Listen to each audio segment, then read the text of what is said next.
loud, servers down, can't play now. Ubisoft, selling dreams, but games ain't what they seem.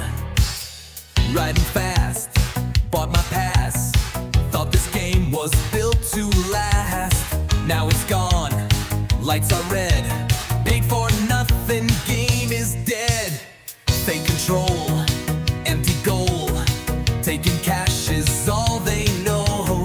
Online lies, in disguise, play forever, that's a lie. They said yours forever, but they shut it down. Money's all they're after, now I see the crown. Cash, cash, cash, give me your cash tonight. Free to play and then they take your right. Crash, crash, crash, Ubisoft lost their fight. Players gone racing into the night. Cash, cash, cash, give me your cash tonight. Victim saviors fading out of sight. Trash, trash, trash, that's their final delight. Taking gold and running from the light.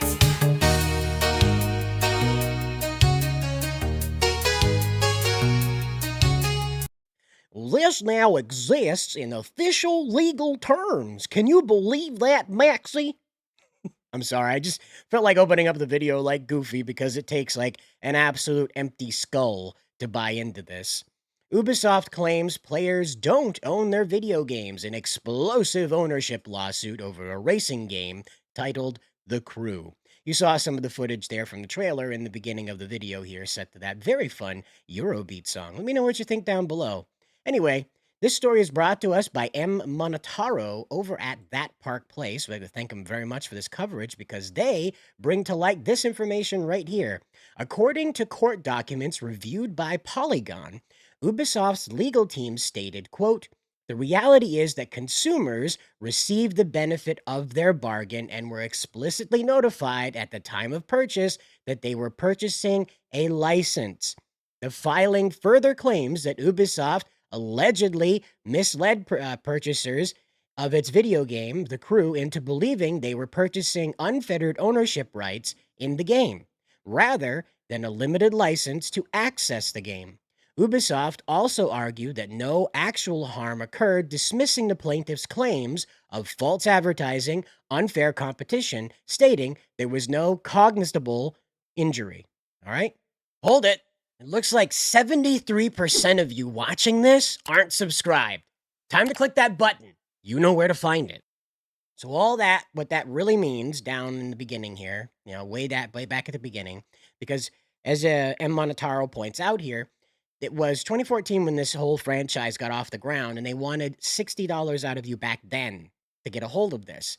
Now, $60 in 2014 money is kind of serious. We think that $80 is pretty expensive now. Well, $60 used to be pretty expensive, and by my measure, it still is. Especially when you come into the reality that Ubisoft is pushing here, that you don't own this game. That you're going to pop this sucker open, and you're going to play it with your friends, and then as soon as Ubisoft decides that they don't want to support that anymore, your $60 is useless. It's gone. You can't access that game anymore. It has been removed. All right, your access to the servers to be able to continue what you were doing when you purchased the game, the explicit reason why you purchased the game, gone. Now, the reason why I stress that is because we've seen this done with Sony, with their library. We've seen it with Amazon, done with their library. This is going to continue to happen as we continue to put faith in these institutions. Now, there are people that are going to bring up that Steam does this, that they revoke licenses, that they take games out of your library, and that does happen. That's correct. But Steam makes that upfront and clear to you that their platform is where your stuff lives. They make it abundantly clear. You can go to the official Minecraft website and download Minecraft proper down onto your computer, or you can go over to Steam and download the Steam Launcher version. If you go through the Steam Launcher version, well, they can shut that off. And they make that clear to you. They make that known. There's that No Mercy, not New Mercy. There's that No Mercy game that just recently got taken off of Steam. Been obliterated off of Steam. So again, it's one of those things where Steam makes it abundantly clear what's happening here.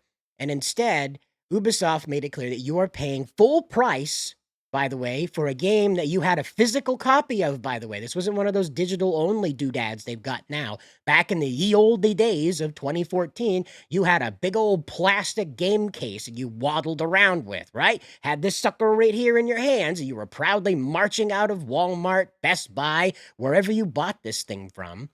At Amazon Go? Do they sell video games at Amazon Go? Anyway, the Amazon store has like a physical location in some places. The only reason why I know about that is one of them got looted and everybody that stole something ended up getting charged because they brought their phones with them. So the Amazon account recorded them like taking the stuff out. And that's how the store works. Is you go in, you take stuff out, they charge you through your phone. It's a whole fun thing. But anyway, back at this tragedy, we've got this guy right here. This is Yves Guillemot, or Guillemot, as the French like to call him. And this guy is kind of like on a warpath to destroy Ubisoft's credibility. Do I think that Yves went out and made sure that people were going to lose access to their crew game? No. But I believe as the CEO, he made a conscious decision to approve the marketing of a game that was not that did not guarantee ownership of like the physical copy in your hand. You have a frisbee now. You have a neat frisbee you can just whee right out the back window with. You can go play with your dog. Don't let him chew it, but you can go play with your dog with it. You can signal a space station, whatever havoc you can think of with a reflective surface. That's pretty much all that's good for now. And that's thanks to Guillemot over here, because he made this decision. He sat down with the other board members, Tencent, and all the other investors, and they all approved this idea that you have to pay full price for a game that they can take away from you at any time without remorse, without refund, without recourse. That's the reality that we live in now. These people right here make it completely clear in this legal filing right here that no harm was done. We made it completely clear that you're purchasing a permission slip. You've got yourself a golden ticket to come play The Crew and The Crew 2. And when we decide you don't have that golden ticket anymore, you don't. Thanks for your $60. We're going to put it toward another Assassin's Creed game that everybody didn't like. Still no sales numbers, by the way. We're now in the third week of this game, and we have no idea how this thing is sold anywhere. We just know that 3 million players are playing it somewhere in the world. Somehow. We have no idea where they are, how that's recorded, but somewhere, 3 million people are playing Assassin's Creed Shadows. Somehow. Perhaps they're all in one place, right? They got a big old warehouse in China just filled to the brim with the guys playing it 24/7. What a job, right? But you've got this travesty right here. And this is going to continue to play out across the gaming market. As we showed you in the beginning, this is how almost every corporation is operating right now, especially big tech. Big tech is making it known that you don't have control over what they sell you. You are merely holding that thing, carrying it around, filling it full of your information, giving it information to grow, it's learning data, to grow larger and more intelligent and more capable, but you don't get any type of ownership over that. And that's how big tech wants it. They don't want to have to own up to anything. The reason why this game fell out is because it has so many different licenses inside of it. They couldn't bring themselves to make fake versions of these car companies like you see in GTA. They had to go out and they had to go make these one-to-one recreations of these vehicles for that time period. And what do you know? The licenses on those vehicles expire because they had to agree to each individual company's demands for however many models were brought into the game. Instead of just going out and mixing up a Mustang and a Camaro together and calling it a Dominator like they did over in GTA. There's nothing wrong with creating new cars. I mean, that's kind of America's motif, is that's what we do. We just make new cars all the time. The car is kind of our thing. That's like a big Americana thing. So I realize it's a French company, but when it comes to who you're actually going to try and aim this at being the American market, because ta-da, we are the largest, most well-paying market. China doesn't pay as much as we do. We pay more here in the US per product than any other country on earth. So this is obviously pitched toward Americans. Now, the problem is that, again, these licenses end up expiring. And the other thing is they'll expire in other countries. All right, so you got this license, and they may stipulate that in Romania, after 14 months, you can't have the Porsche. And that's just, you're stuck with that now. That's what you got. You're done. The game is over because Romanian Porsches are not allowed. Ta-da! Or you have a model that comes into controversy, like those Camrys that had the fly-by-wire pedals that ended up causing people to like zoom right off the road. And we found out later on there were Hondas that had these improperly cut floor mats, and the accelerator pedal would get pinned by the floor mat, and whew, you'd go off. And then there were those Chevys that you'd end up, the key would just randomly shut off while you're going down the road. One of those little Chevy Aveos. You'd be just going down the road, and all of a sudden your key just shuts off. Like the car's just like, nope, we're done. That was fun. I need a break. 70 miles an hour. Pew, no more power. You're done. Okay? And then those become controversial models that the company doesn't want to talk about anymore. The company maybe doesn't want like popularized, okay? And so, ta-da, the licensing gets pulled on those. And all of a sudden, you've got these thousands of dollars you spent scanning this car in, and now you've got to somehow put an update out to cut out that car without screwing the rest of the game up, okay? Good luck, especially if it's one of the cars that's in the cutscenes. Good luck. And that's how this works. Really, at the end of the day, Ubisoft was the biggest idiots in all of this, right? Had nothing to do with the consumer. They were the biggest idiots in all of this because, one, they tried to sell licensing, like a ticket to ride the game, that they could just shut off anytime at full price. Then, two, they decided they were going to license out all of these real-world vehicles from these real-world auto companies that are going to want, like, licensing fees. They're going to want royalties. They're going to want to have control over how long that license is lasting, what kind of damage can be done to those cars, all of that stuff. Really and truly, they're going to care about this. They don't want you got it right here. They don't want their beautiful Ferrari. I think that's a Ferrari California. They don't want their beautiful Ferrari California being bent into a swastika. Come on.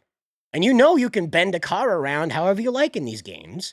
Absolutely, especially with real damage on them.